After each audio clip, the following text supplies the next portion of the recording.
Já estamos nos aproximando do final do mês de janeiro e eu estou muito feliz em ter acompanhado você por todos esses dias e quero lembrar que nós estamos estudando juntos aqui a meditação ou as meditações diárias que este ano foram escritas por Ellen White e falam sobre os nomes pelos quais Jesus foi chamado em todas as Escrituras Sagradas.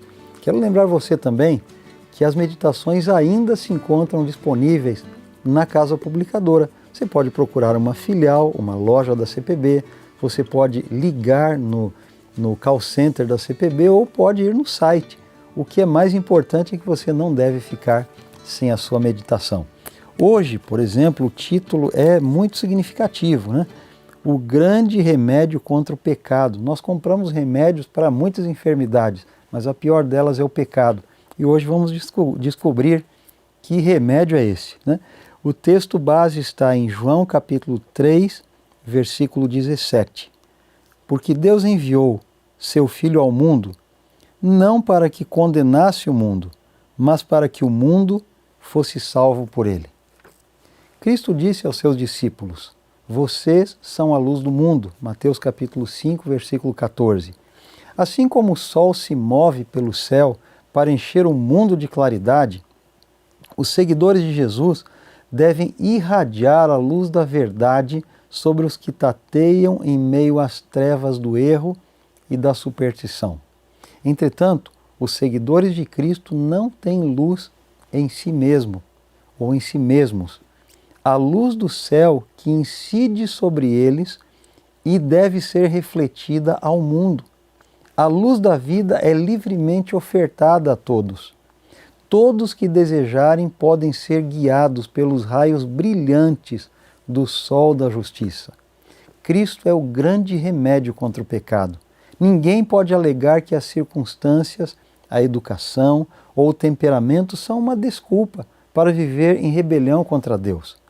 Os pecadores estão nessa condição por escolha deliberada. Nosso Salvador disse, a condenação é essa, a luz veio ao mundo, mas os homens amaram mais as trevas do que a luz, porque as suas obras eram más. Pois todo aquele que pratica o mal detesta a luz e não se aproxima da luz, para que as suas obras não sejam reprovadas. Esse texto é muito forte, né? Você encontra ele lá em João capítulo 3, versículo 19 e versículo 20. Quando as reivindicações divinas são apresentadas, aqueles que amam o pecado revelam seu verdadeiro caráter pela satisfação com que apontam os defeitos e erros de professos cristãos. São declarações feitas com o mesmo espírito do seu mestre, Satanás, a quem a Bíblia chama de acusador dos irmãos. Apocalipse capítulo 12, versículo 10.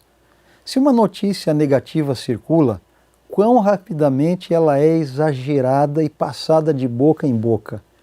Todos se regalam nela, como abutres em cima de uma pilha de lixo. Mas o cristão verdadeiro, que pratica a verdade, se aproxima da luz, para que as suas obras sejam manifestas, porque são feitas em Deus. Este texto é de João capítulo 3, versículo 21. Sua vida piedosa e conversa santa são testemunhos diários contra o pecado e os pecadores. O cristão é um representante vivo da verdade que ele professa. Ao se referir a esses seguidores de coração sincero, Jesus declara que não se envergonha de chamá-los de irmãos. Todo aquele que enfim obtém a vida eterna manifesta zelo e devoção no serviço de Deus. Conhecer o seu dever é realizá-lo com toda a dedicação e sem temor. Segue a luz à medida que ela brilha no caminho, sem importar com as consequências. O Deus da verdade está ao seu lado e ele jamais o abandonará. Este texto ele foi escrito no livro ou na revista The Signs of the Times, do dia 9 de março de 1982. Aliás, de 1882. Estava errando aqui por apenas 100 anos, né? Mas esse texto ainda é muito real e muito vivo para os nossos dias de hoje. Para você refletir, eu quero deixar esta pergunta. Sua vida é um testemunho a favor do pecado ou contra ele?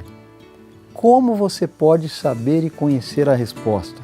A gente precisa pensar um pouquinho, né? O que nós fazemos, como as pessoas nos veem, como nós testemunhamos todos os dias, e a nossa vida realmente vai dizer de que lado nós estamos. Eu espero sinceramente que você esteja do lado de Jesus. Deus te abençoe e amanhã a gente volta para estudar um pouquinho mais da Palavra de Deus.